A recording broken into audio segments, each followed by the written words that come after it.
Le synode de la synodalité, dont la première partie vient de se terminer, a été caractérisé par l'écoute. Ce que l'on appelle la conversion dans l'esprit, nous devons écouter. L'écoute est une chose merveilleuse. Nous devons écouter et nous devons écouter tout le monde. Tout le monde, tout le monde, tout le monde. Comme on dit, ce qui me semble très bien. Nous devons écouter. Le synode a également été caractérisé par la création de commissions d'études sur les questions les plus controversées. Nous ne savons pas vraiment ce qui sortira de ces commissions. Il y en a déjà eu plusieurs. Et en espagnol, nous disons que lorsque vous ne voulez pas que quelque chose fonctionne, créez une commission. Et nous ne savons pas ce qui arrivera. Mais peut-être ce qui a été conclu au cours de cette première partie du synode, le cléricalisme est quelque chose de très mauvais et doit être condamné. Et il me semble, bien qu'il n'y ait pas de définition en tant que telle, que le cléricalisme est toute attaque contre les droits légitimes des fidèles, depuis le droit d'être traité avec respect, jusqu'au droit de recevoir une formation, une doctrine catholique. Le cléricalisme, je crois, a deux manifestations distinctes.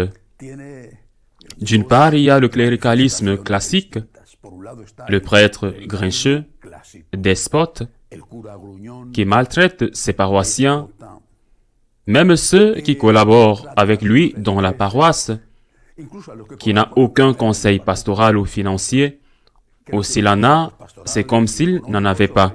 Ce prêtre grincheux et despote doit encore exister. Je ne les connais pas, mais ils doivent exister surtout quand on s'en prend autant à eux.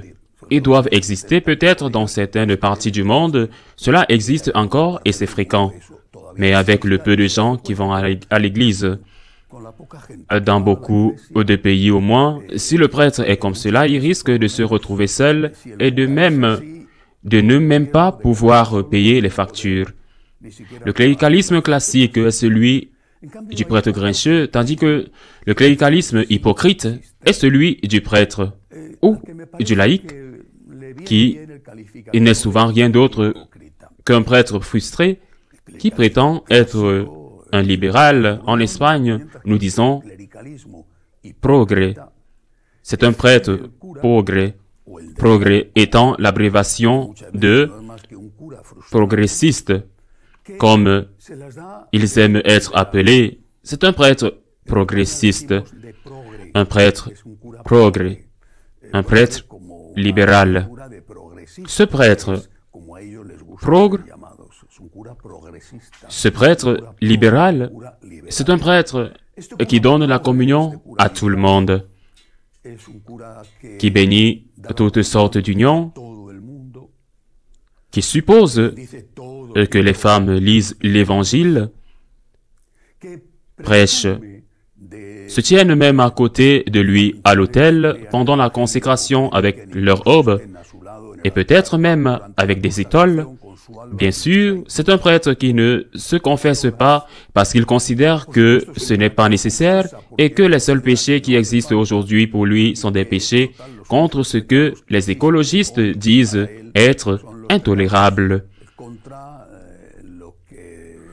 Ce prêtre libéral, ce prêtre progressiste, se retrouve parfois avec une surprise. Et c'est quand un paroissien paumé arrive ou qu'il n'a pas d'autre choix que d'aller dans cette paroisse parce qu'il n'y en a pas d'autre ou que le voisin est exactement pareil, un paroissien arrive et lui dit qu'il veut recevoir la communion dans sa bouche.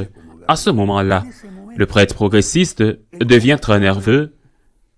Je ne dis pas que sa tête se met à tourner comme dans le fameux film de la fille de l'exorciste, mais presque à ce moment-là, sans se soucier du fait que le paroissien est dans la ligne de communion, à ce moment-là, toute sa colère sort de lui. Et il n'hésite pas à offenser verbalement ou au moins par des gestes ce paroissien et à le forcer, s'il veut recevoir la communion, à recevoir la communion dans sa main. Et si ce paroissien, dans un acte d'audace innocente et courageuse, ose aller à la sacristie ou lui parler seul à seul et lui dit qu'il célèbre la messe en chemise ou en pull et quelque chose qui équivaut à une étole multicolore et qu'il aimerait qu'il célèbre la messe dignement, vêtu de son aube et de sa chasuble. À ce moment-là, le prêtre progressiste se déchaîne et l'agresse verbalement. S'ils sont seuls, je ne pense pas qu'ils aient atteint le stade de la violence physique, mais ils ont atteint le stade de la violence verbale. Le paroissien qui lui dit cela, mais si le paroissien dit qu'il n'est pas d'accord avec telle ou telle chose qu'il a dite dans l'homélie, parce que cela va à l'encontre de ce que l'Église enseigne, alors sa colère n'a pas de limite. Il est chauvin s'il lui a reproché le fait que des femmes qu'on célèbre de facto avec lui, auxquelles aient lu l'Évangile ou prononcé l'homélie alors qu'il était devant eux. Donc, sans nécessité, il est chauvin. Même si c'est une femme et qui le dit, il est rigide. Il est rigide. Vous êtes un rigide. Il n'y a pas de plus grande insulte que l'on puisse dire à quelqu'un dans l'Église catholique aujourd'hui. Vous êtes un rigide. Vous êtes un rigide. Mais il ne va pas citer Karl Rahner ou Hans Kuhn ou un texte du Concile Vatican II. Non, parce qu'il ne les a sûrement jamais lus de sa vie. Il va simplement lui dire qu'il n'a pas sa place dans l'Église parce que c'est l'Église pour tous. L'Église pour tous, sauf pour ceux qui veulent recevoir la communion dans leur bouche.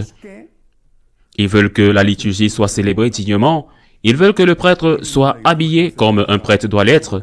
Et ils ont l'audace de demander que les homélies aient un contenu fidèle à la doctrine. Toujours la doctrine officielle de l'Église. Dans l'Église,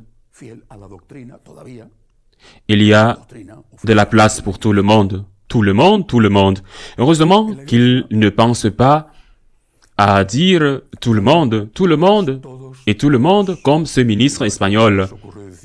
Dans l'Église, il y a de la place pour tout le monde. Tout le monde, tout le monde, tout le monde. Je trouve que c'est très bien.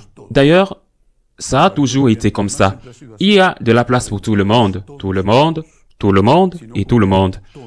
S'ils ne s'adaptent pas tous, voyons comment je m'adapterai parce que nous sommes tous pécheurs et je suis certainement un pécheur aussi. Dans l'Église, il y a de la place pour tout le monde. Nous nous adaptons tous.